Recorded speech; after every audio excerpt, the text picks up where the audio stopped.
This video is going to be a look at Josh Oliver's impact in the Ravens' Week 12 loss to the Jaguars. I'm not sure about you. Some of the things that he has done in terms of the pass game and even run blocking has been a little bit surprising. I'm not saying that the guy doesn't have talent. Clearly, he does. Multiple announcers have spent time talking about him in the past year and a half to 2 years in terms of him coming to Baltimore from Jacksonville. I think he's still quite young. I think he's 26, but I could be wrong. I'm going to show some film from the game against the Jaguars, including his 40-yard catch up the right sideline, including his touchdown catch, including his drop touchdown catch, or whatever your opinion is of that ball that Lamar threw to him down on the goal line.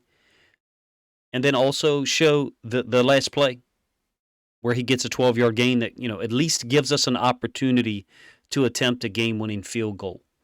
One of the things the Ravens are doing with Josh Oliver and Pat Ricard at times is chipping DNs and then having those guys release out, and they're open often when we do that. So that has become a little more effective recently than I remember it being early in the year. I don't remember those.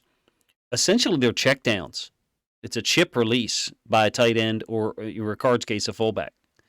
And also another thing about Oliver, he looks a lot stronger to me than I remember him in the last couple of years. I remember a fumble he had in the preseason 2021. So last year's preseason, I think it was the Panthers. I think it was our last preseason game before we played Washington in the preseason. And on that fumble, I thought the ball came out pretty easily. And that doesn't look like the same guy now. The strength level looks different. Again, I think he's 26. I could be wrong. So, fully matured, and it's good to see him taking advantage of opportunities. I wonder what the Ravens' tight end situation is going to be like, not just this year, but next year. I mean, a lot of people will say, we're assuming that Nick Boyle will probably be gone, which sucks because he was a great player for us, pre-injury, and had a lot of ability and was very versatile. But let's just for a moment talk as if Nick Boyle will be back. I think he probably will not. But the tight end room would have Mark Andrews, Isaiah Likely, Charlie Kolar, Josh Oliver, Nick Boyle. And then the fullback, we would have Patrick Ricard. In my opinion, Oliver is not competing against Nick Boyle or Kolar or Likely. I think Oliver would do well to try to take on more responsibility. It seems as if the Ravens, I know he didn't play this week. It seems as if the Ravens are sliding Isaiah Likely into a little bit of the blocking schemes that they do with Ricard. I don't know that he's going to be used as a lead blocker on some kick-out stuff as often as Ricard is, because I understand the benefit, a shorter fullback type guy who's 305 pounds, being able to at least get a stalemate on kicking out NFL defensive ends. I don't think that Oliver's going to be doing that, but I wonder if in the future, maybe even as soon as next year, Ricard won't be a part of the equation, and one of the tight ends will be executing those concepts. Hopefully, the way I said that, it makes sense. All right, let's look at a little film of Oliver from 2020 before the game against the Jaguars. Touchdown against the Patriots. What you'll see, most of his tight ends, most of his receptions are him lining up on one side of the field, blocking initially, and then curling back to the opposite side of the field, essentially like mesh. You've got multiple options here for the Ravens. You've got Oliver running a drag, Andrews running a drag. So you've got the two low routes, and then Likely, running a little bit deeper option for Lamar. And this is one of those throws I talked about after we beat the Patriots in Week 3. Lamar puts this on the backside, not the hip, but he puts this on the backside of Oliver intentionally to keep him away from the DB that's over there. One thing I like is he's in a 4-point stance. They're all in 4-point stances on the inside tight ends. The outside tight ends in 3-point stance. Kind of trying to sell that run read. He releases outside of Judon. And again, I think Lamar throws this to the backside intentionally to keep him away from it. I think is that Peppers, number 3? He doesn't want to throw him into, this direction and have Oliver take a bigger hit than he already did. So he intentionally threw it here to allow him to protect himself. In my opinion, Oliver was able to finish the playoff. I think that was his first career touchdown. I could be wrong. You guys correct me in the comment section. Against the Saints, Week 9, big play here if you ask me. I think it's a 3rd and 8, 3rd and 9. He's going to chip the D end, release underneath. This is one of those routes that people have argued about a lot on social media. Are they effective or not? Well, we can pick up when we don't have anything open on the primary read, when nothing else is open downfield, likely coming across. Duve, to me, looks like he's trying to pick this safety spinning down. That's why it looks so awkward. And then you have, what looks like a clear out route here. Yeah, these can be effective. Throw in a 4-yard route on 3rd and 8 if you're giving the guy the sideline, meaning allowing him to proceed to the sideline. Let's admit it, Josh Oliver's not the most athletic guy that we throw the ball to, right? And he was just able to pick up the first down there. Again, lined up at tight end in the slot.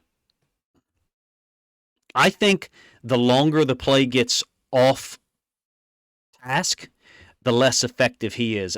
Meaning he's not a guy that I think is going to adapt mid-play and beat people. Even in this case, he's got a linebacker against him, if you ask me.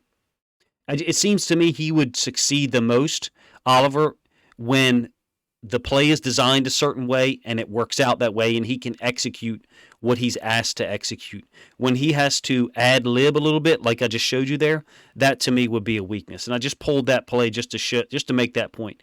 Here he is matched up against a safety, though. Now this goes down as a drop. They reviewed it, said he didn't catch it. Fine, whatever. I mean, if we're playing in the street, that's probably called a catch. Or, I don't know how you grew up. Maybe you didn't play in the street. Maybe you played in fields everywhere. But wherever you're playing, that's probably a catch. But in the NFL, I understand why it's not, because the ball hit the ground. He did have a great catch in that game that I don't think I show here for whatever reason. Same play, all 22 angle, just to illustrate that he's matched up against a safety. Is he going to beat safeties downfield? No, but in certain matchups, I think he's done a good job no matter who's covering him man-to-man. Giants again, an out-breaking route, and he's matched up against a safety, and he wins the matchup. But again, most of these wins that he has in the pass game, I think, and by the way, this is a safety who's playing in man. This is very similar to what the Ravens do with Chuck Clark sometimes. I mean, it makes sense, right? Wink is the DC there. That's what he does with a safety, walks him up, puts him in a tight end space. Some of these routes that he's winning, it seems like he's winning initially. He's not going to ad-lib, like I said, and juke someone to get open. Let's get to the Jaguars film. Up top here, this is going to be the huge gain up the right sideline. And I will digress here for a moment and talk about how athletic some of the guys the Jaguars have. Josh Allen, their defensive end, are lined up in a 5-3 here, just so you know. Because we're in 22 personnel. It makes sense. We got 2 running backs, the tailback and the fullback, and 2 tight ends, Oliver and Andrews. So they've matched us. They're in a 5-3. Those are 3 inside linebackers right there. Devin Lloyd, I think Muma, and Aluakin. So interesting job by them, or interesting alignment by them. But watch Oliver run this route. Watch Josh Allen. I mean, he's athletic. If he wanted to keep running underneath of this, he would. He peels off, and the safety comes up. One of those 2 guys should have stayed with him. Just a defensive mistake by them. But credit to Josh Oliver. I think it's a 40-yard gain.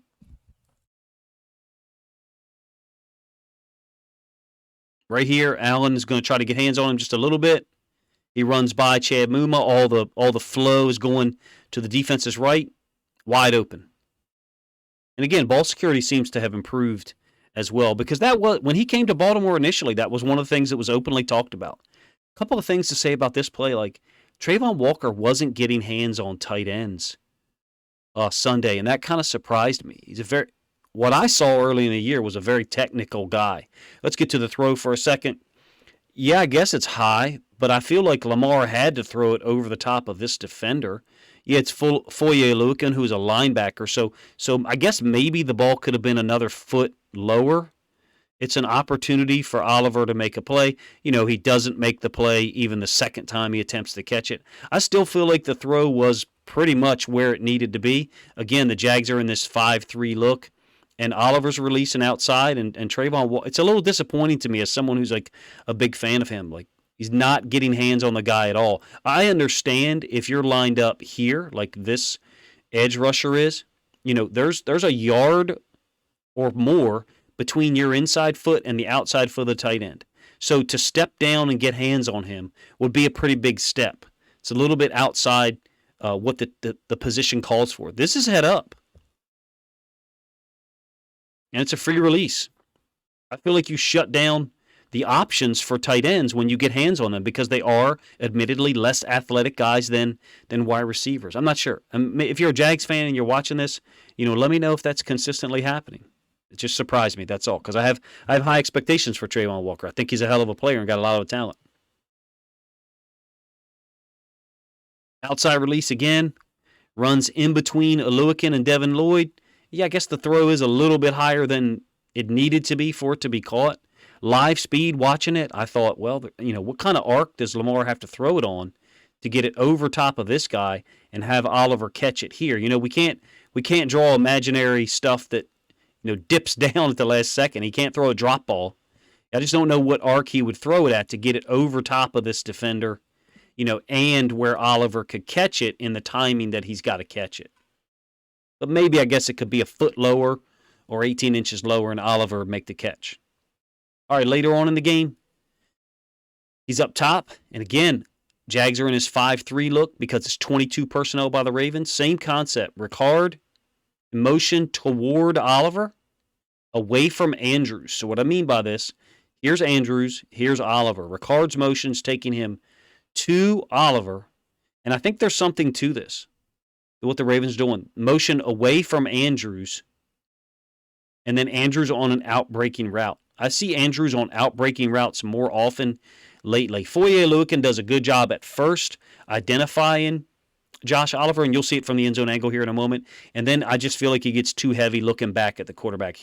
Here is Oliver, and here is Oluwakin, who I'm going to do a video on Tuesday morning. One of my favorite football players, very unheralded across the NFL.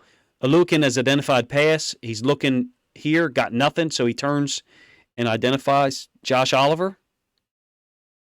Let me pull that back a little bit. You can see very clearly. Now, I know his face mask isn't looking in the direction I just drew that arrow, but he is identifying Oliver, and then instead of sticking with him, turns and looks at the quarterback, and Oliver smartly stays in the open space there. I think that's just a great job. So I did say, he doesn't ad-lib as well as he just executes his assignment. Here's an example of him sitting down in the middle of the field, which kind of goes against what I said a little while ago. Great play by him, great play by Lamar, obviously. Blocking prior to this year would have been a relative weakness for him, meaning his receiving skills and ability to run after the catch were better than his blocking skills, which is kind of backwards for a tight end, right? This is the only play that I'm showing. It's not a great representation of the way he has blocked this year, to be honest with you. There are other guys, I think, that block better at the point of attack for the Ravens this year. Andrews being one of them. I mean, this is kind of shocking. This is Mark Andrews, our 90 catch per season tight end when he gets a lot of targets. Watch the block he executes here on Foye Oluwakin. That's a hell of a block by a guy who, is generally on the field to make catches. And I don't think Oliver, really acquitted himself well on that particular play. In the slot to the right, against a more typical look, just releasing out into the flats. This is the long pass to Deshaun Jackson late in the game. Why am I showing this to you? Because we're doing this consistently. When there is someone to block, an edge defender or someone inside in the C gap, Oliver will chip and then release, sometimes to the outside, sometimes he'll chip and then flow underneath. I don't know if those things are predetermined or if he's just trying to find space for real. In this case, he didn't need to, or Lamar didn't need to find him because Deshaun Jackson, great design, great route by him, had beaten the coverage by the Tampa 2. Same play, all 22 angle. Here's the routes that are going to be utilized by the Ravens. This safety is going to go with Demarcus Robinson's route, and this Mike linebacker is trying to carry Deshaun Jackson vertical. Just, it's a route when the post basically takes you from one side of the field in the slot to the other. Down here, bottom side, this is his touchdown catch, very similar to the New England one. Blocks and then releases to the other side of the formation. Whether it's Devin Lloyd, whether it's Chad Muma, I'm not sure who it is. But they're all flowing, with Ricard, with Gus Edwards. They're all flowing this way. Oliver's blocking and then going across it. Ravens need to do more of this, especially down in their red zone. Because we've been a team that had trouble with the red zone offense anyway all year in terms of generating touchdowns. To me, that looks like a very simple and easy way to get at least give you the option to get a touchdown. All right, the play prior to Tucker's missed field goal. First of all, if you've watched this long and you're a Jags fan, like I give credit to the Jags. They played their ass off. They played hard. If you go back and look at my channel, I covered the Jags defense a lot in the first 5 weeks. So, give credit to them. I'm a Ravens fan though. So like my analysis in my reaction video and in these videos is going to focus on the Ravens. It's going to be Ravens centered. I'll do a Foye Oluokun video that'll be focused on Foye Oluokun. So when I say the Ravens have missed opportunities, which they did, that's just me focusing on the Ravens. If you're a Jags content creator, you're going to focus on the missed opportunities that the Jags had, which were some. All right, I love the play. I feel like Oliver is getting hung up with Allen a little bit too long. And for the Ravens to have 2 timeouts, I wish he had snuck out a little sooner. But to second guess him here, he's trying to make sure Lamar has time and then sliding out late, making himself available. My point is, when you watch this play and these guys are getting off, meaning these DBs are getting off, the timing of the delayed release, I think, is important. I think it's 3/4 of a second too late here, because what you want is you want this guy's momentum to be carrying him this way as we release and catch the ball. So this DB or whatever DB's got to put his foot in the ground and then come forward, as opposed to settling somewhat because we've waited so long to release. And then he's able to come to balance quite easily. More change of direction is what I'm talking about. Forcing more change of direction because of the timing. I feel like we just took a little bit long. But, give Oliver credit, man. Guy gave us an opportunity. I'm not sure what Trayvon Walker is pointing about. Arden Key is telling him to stop. No idea what it is. Oftentimes you would point up if you're telling the DBs that it's pass. Well, it's 12 seconds left in the game. We know it's going to be pass here, I guess theoretically we could have run the ball to gain 10, 12, 14 yards and call a timeout. I had never thought of that, so I shouldn't, criticize Trayvon Walker there for pointing out the obvious.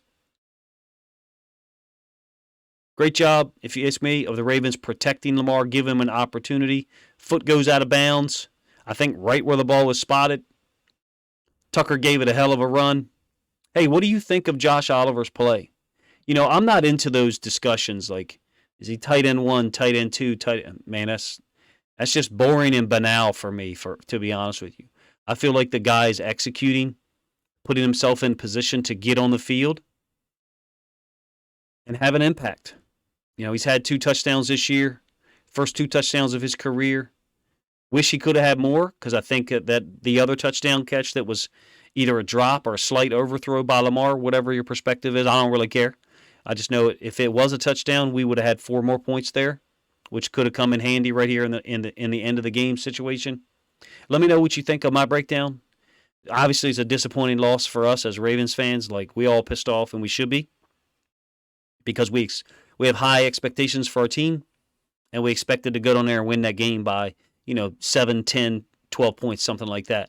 Appreciate you guys' time. Let me know what you think of Josh Oliver's play. If you think there's any missing elements I haven't talked about. Look, I didn't show a whole ton of his blocking, to be honest with you. His blocking has improved. I thought we could get by with just saying that openly, because I think the coaches have recognized that. And, he's playing over Nick Boyle. Let's be honest, he's playing over Nick Boyle. And there's even situations when Likely was healthy where he was on the field over Isaiah Likely on run concepts. So to me, that shows you that he's the second best blocking tight end that we have this year behind Mark Andrews, or maybe he's the first best blocking tight end and Andrews is the second. But one thing I will say is Andrews' blocking has clearly improved this year. By leaps and bounds. And I think Oliver's has as well. So that's interesting to me, that 2 of our tight ends blocking has improved drastically. Anyway, let me know what you think of his play this year, what you think of my breakdown in the comments section. Appreciate you guys' time.